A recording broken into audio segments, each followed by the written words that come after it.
Hi, my name is Doug Santry, and I'm the author of the AI text Demystifying Deep Learning, published by Wiley and the IEEE Press. Today I'm going to talk to you about a powerful generative AI tool called GANs. So generative AI is capable of producing both text and images, and GANs are used for the production of images. For example, consider these kitties on the screen here. Half of them are generated by an AI model, and half of them are real photographs of cats that exist. And it's difficult to distinguish which ones are real and which ones are fake. But it's clear that AI is now capable of producing very photorealistic synthetic images of objects that do not exist in the real world. Okay, here's another example of deep fakes. This is a very famous website called thispersondoesnotexist.com. And these people do not exist. They were simply generated from thin air, and this was done with a GAN, and that's what we're going to talk about today. So GAN stands for Generative Adversarial Network, and it consists, as the name implies, of two deep learning networks that compete against one another. And the idea is to produce a model that can produce photorealistic images in the desired domain. So our running example today is going to be to draw twos or handwritten twos from the MNIST dataset. It's a very famous data set that's widely available, and it's nice and small, so people can play with this on their notebook computer if they want to try. Okay, so a GAN consists of two portions. There are two networks that are competing against one another. The first piece is the discriminator. Its job is to try to detect fakes. Okay, so when I want to train again, right, one has to curate a data set, and that consists of finding images of, say, real people or real kitties, or in this particular case, real handwritten twos from the MNIST data set, and building a training set, which I'm going to call T for the truth. Okay, these are real, and this is what we're trying to train a neural network to draw. The second piece is the forger, and this is called the generator, and it's written G of Z for reasons that will be seen soon.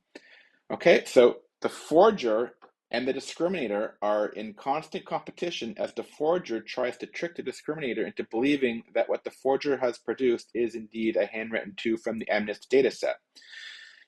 If the discriminator believes that its input really is an example from the training set, it produces a true. If it thinks it's a forgery, it will predict false. Okay, so this is a zero-sum game where there's a competition between the two, and during the course of training, after each epoch, the forger gets better, and then the discriminator gets better, and that forces the forger to get better, and it goes back and forth.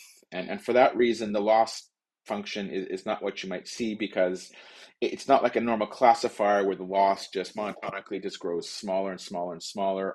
This bounces back and forth as the discriminator responds to improvements in the generator, and vice versa. Following training, we can discard the discriminator and we just keep the generator, because that is the model that produces the deep fakes for us. Okay, so let's examine this a little bit more closely. As I mentioned, there are two pieces, right? And we're going to examine the adversarial in GAN by looking at these two pieces because they're the pieces that compete. The first piece is what I call the discriminator. It accepts an input. In this particular case, it's an image that's 28 by 28 because that's what MNIST is. And it's going to predict either real or fake, depending on whether or not the discriminator feels like its input is from the training set or it's from the generator. The discriminator is a very ordinary neural network. It's just a standard deep learning model that's capable of recognizing MNIST digits, right? So it's just a normal MNIST classifier, and there's nothing particularly magic about it.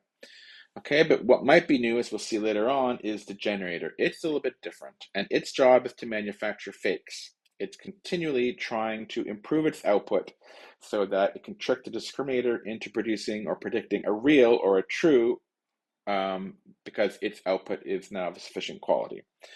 Okay, so the discriminator and the generator are in continual competition as they continually improve, forcing one and the other to get better, and that's why this is adversarial.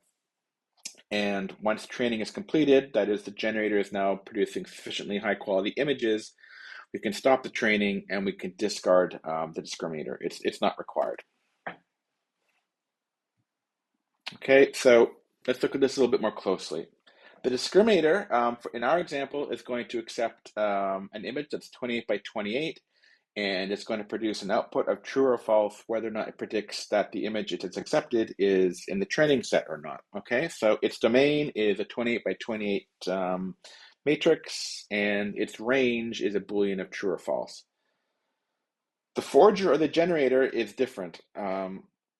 Okay, it accepts a random vector of noise in our particular case because, a 28 by 20 is quite small output image. The input is just going to be a vector of length 100 of random noise, and it's going to map that vector of random noise to a 28 by 28 matrix, an image that ideally resembles a hand written to from the MNIST dataset. Okay, and so you can really think of this as the data in the training set. The handwritten twos have a particular distribution inside that 28 by 28, and the generator is trying to reproduce that distribution, and so it's going to map the random noise that it accepts into the distribution of the MNIST images. Okay, so our task today then is to derive a means of training G. That is, what we really need here is a loss function. If we can come up with a loss function, then we can just train the discriminator and the generator with backpropagation of error, and that's very familiar to all of us. So if we can do that, then we're halfway there to building a GAN from scratch. Okay, so let's examine what's needed here for a loss function. Okay, so let's start off with a typical loss function for cross entropy, for mutual exclusive classification, multi-class classification, and that's cross entropy loss. And that is, as you can see here, right, for such a model would have k outputs at its terminal layer, and we'd go through each one of the outputs, the k outputs, and we compute the natural logarithm of it, and we multiply it by the ground truth. Typically, in multi-class classification, pk is going to be 0 for all of them except for one, which is the ground truth. But there's a special case of cross-entropy loss called binary loss, or for binary classifier, in which case, because k equals 2, we can simply expand the sum out into our two terms here. And so we can take we can have a single output from our neural network, and we know that what it's predicting for the true is going to be 1 minus that for the false, because everything here has to sum to 1. So the ground truth has to sum to 1, and the prediction from the model has to sum to 1, and so we can just write it out as a sum of two terms, and that's a binary loss. And that is exactly what we want for our discriminator. Our discriminator is just simply trying to predict whether or not its input is real or if it's fake and it's from the generator. So we can rewrite our loss now, taking into account that we're going to have one example from the generator and we're going to have one example from our truth set, or the ground truth. Okay, and so our loss now for the discriminator is simply the sum of the union of an example from the training set, an example from the generator. So we can sum over these, or we could expand them out as the binary loss for the ground truth and the binary loss for the generator. Okay, so this is a very ordinary loss function that everyone should be familiar with, and it is the basis of producing GANs, and one can use this to actually produce synthetic images. But let's examine this a little bit more closely. Okay, so let's break out the two cases. Okay, so for the case where x is actually an element from the ground truth, right? Well, then we know that p is going to be equal to 1, and we know that 1 minus p is going to be 0, and so the second term is 0, and we end up with the first term, which is simply the natural logarithm from the output of the discriminator. For the opposite case of the generator having to go, right, then the ground truth is going to be 0, and so the first term cancels out, and this time we're left with the second term, and that's the natural logarithm of 1 minus the result from the discriminator accepting the output from the generator. That's a mouthful, but remember, G of Z is producing a 28 by 28 matrix that the discriminator is accepting, and it's producing its prediction, and that is what is supplied to the natural logarithm. Okay, and so now with our two, we can recombine our two cases, and what we get is what was first described in Goodfellow's famous GAN paper, which is a zero-sum game, and he formulated it as this. He recombined the two cases, right? And that is the ground truth, that is from the generator, and the discriminator is trying to maximize this because it's trying to win the game. And the generator has the exact opposite objective, right? It wants to minimize the success of the discriminator, so it's trying to minimize this equation. So this is a zero-sum game, and zero-sum games like chess and checkers, only one person can win. There's nothing in between, and that's what this game is, right? Either the discriminator is right or the discriminator is wrong, and there's nothing in between. Okay, and when it's formulated like this, one gets into game theory, and we can end up looking at, like, for a Nash equilibrium or something to try and figure out when our game has converged and when we can stop training. But this is actually really overly complicated for what we really need to do. In practice, we can just do the following. Okay, we can just break out the equation for the game, and we end up with two equations, and we just let the two components, the discriminator and the generator, try to optimize for themselves.